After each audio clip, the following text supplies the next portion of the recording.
इथून नगरची टिळणी करायची. तुमचा भुईकोट किल्ला आहे ना, त्यांचा माणूस भुईकोट किल्ल्यावर पोहोचला का नाही हे त्यांना इथून कळायचं.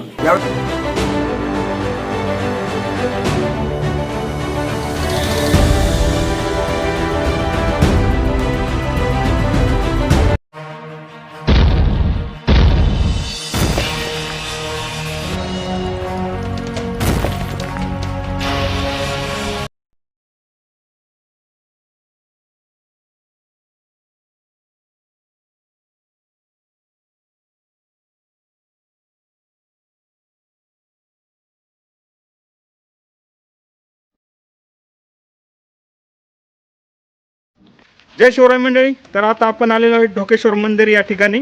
तर हे मंदिर आहे पारनेर तालुक्यातील टाकळी ढोकेश्वर या गावाच्या पासून एकदम साधारणतः 3 ते 4 किलोमीटर अंतरावरती.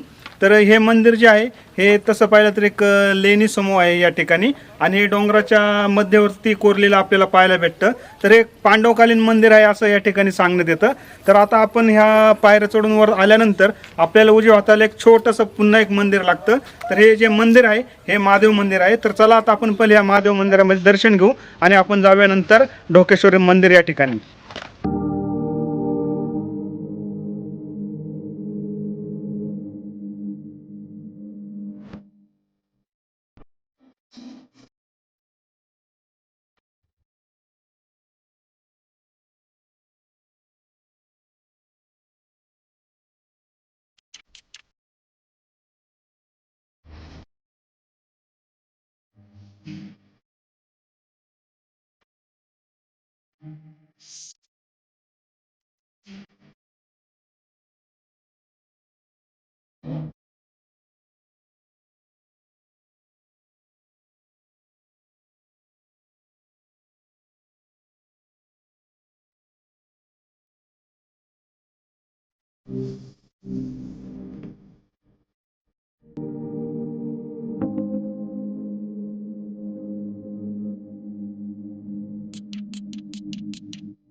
सर्व कार्य सुसर्वदा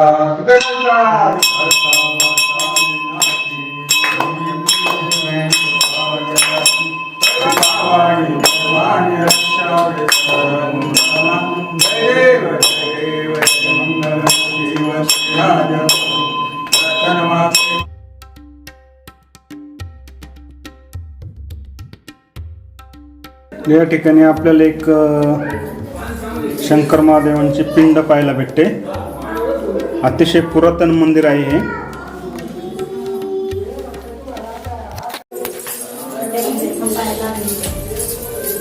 मंदिरामध्ये आम्ही आता दर्शन घेतल्यानंतर मंदिराच्या बाहेर एक खडकामध्ये अखंड खडकामध्ये कोरलेली प्रदक्षिण मार्ग आहे. तर ह्या प्रदक्षिण मार्गावरून आम्ही मंदिराला प्रदक्षिणा मारत आहे. तर प्रदक्षिणा मार्गावरती पण आपल्याला छोटे छोटे या ठिकाणी काही मूर्त्या पाहायला भेटतात आणि अशा पद्धतीने हा पाहू शकता तुम्ही पूर्ण अंधारी मार्ग आहे प्रदक्षिणा मार्ग. आता आम्ही मोबाईलच्या लाईटमध्ये तुम्हाला हे दाखवत आहे. तर अतिशय पूर्ण एका खडकामध्ये कोरलेला असा भरपूर मोठा हा मार्ग तुम्हाला या ठिकाणी पाहायला भेटतो. हा प्रदक्षिणा मार्ग आहे आणि इथं आल्यानंतर अतिशय थंड वातावरण वाटतं आपल्याला. तर प्रदक्षिण मार्गावरतीच आपल्याला असे छोटे मोठे याला आपण देवड्या म्हणू किंवा मग एक कोणारे म्हणूया हे पाहायला भेटतात. तर पुढे आल्यानंतर पुन्हा आपल्याला या ठिकाणी एक नंदी आणि शंकर महादेवाची पिंड ह्या ठिकाणी पाहायला भेटते आणि अशा पद्धतीने ह्या ठिकाणी आपल्याला एक भल्ला मोठा असा नंदीचं मूर्ती दगडामध्ये कोरलेली पाहायला भेटते. तर हे आमच्या कॅमेऱ्यामध्ये येत नाही आहे, इतका मोठी ही मूर्ती आहे. तर मी तुम्हाला दाखवतोय. तर हे पाहू शकता तुम्ही आणि अतिशय सुंदर असं हे ठिकाण आहे ढोकेश्वर. या ठिकाणी आत्ता आम्ही आलेलो आहोत.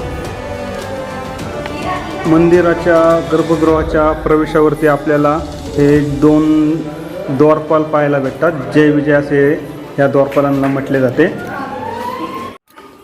मित्रांनो, तुम्ही जी ही मूर्ती पाहता ही शंकर महादेवांची तांडव करतानाची मूर्ती या ठिकाणी आपल्याला पाहायला भेटते. तर ही मूर्ती आपल्याला बहुतेक ठिकाणी कुठंही आढळत नाही, पण या ठिकाणी आपल्याला नक्कीच पाहायला भेटते. आणि तांडव करत असताना या हातामध्ये पाय, एका बाजूला डमरू, एका बाजूला आपल्याला नाग देवता दिसते, एका बाजूला त्रिशूळ दिसते. असे या ठिकाणी आपल्याला शंकरांची तांडव करतानाची मूर्ती या ठिकाणी पाहायला भेटते.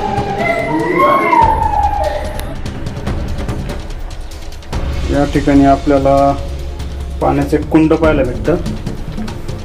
ते अतिशय खोल, म्हणजे 30 फूट खोल असून याची रुंदी मात्र अजूनपर्यंत सांगता येत नाही, इतकं आतमध्ये लांबीला आहे.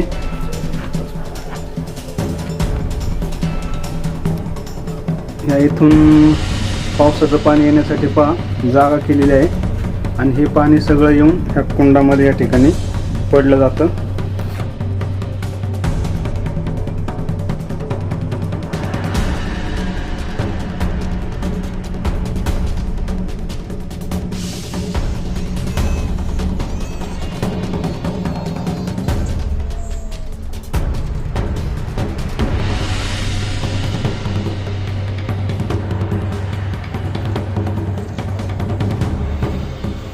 आपण इथून खडकातून वरती चढून आल्यानंतर आपल्याला या ठिकाणी एक गुहा पाहायला भेटते आणि यामध्ये पण एक आपल्याला मूर्ती पाहायला भेटते. समोर पाहू शकता.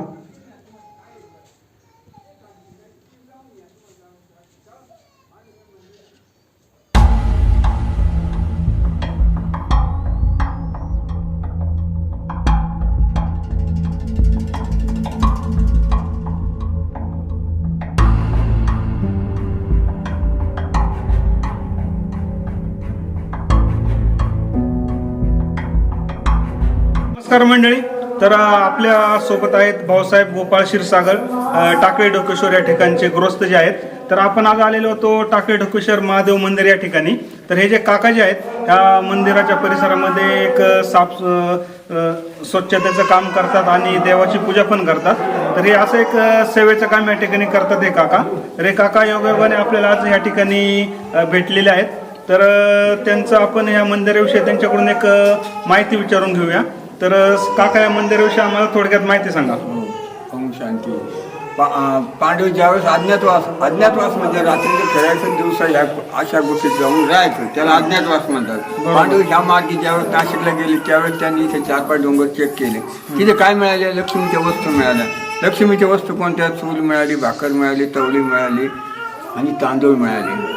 मग इथं आल्यानंतर स्वयंभू भगवंत म्हणजे आपल्या आत्म्याचे पिता, परमपिता शिव या नावाने ओळखले जातात, ते भेटले. त्यांना ते शोधायचे होते. आपल्या आत्म्याचे पिता, आपली शरीर चालवणारी एक शक्ती आहे, त्याला आपण काय म्हणतो? आत्मा म्हणतो. आणि हे आपले परमात्मा म्हणजे श्रेष्ठ आत्मा, ते आपले पिता आहेत.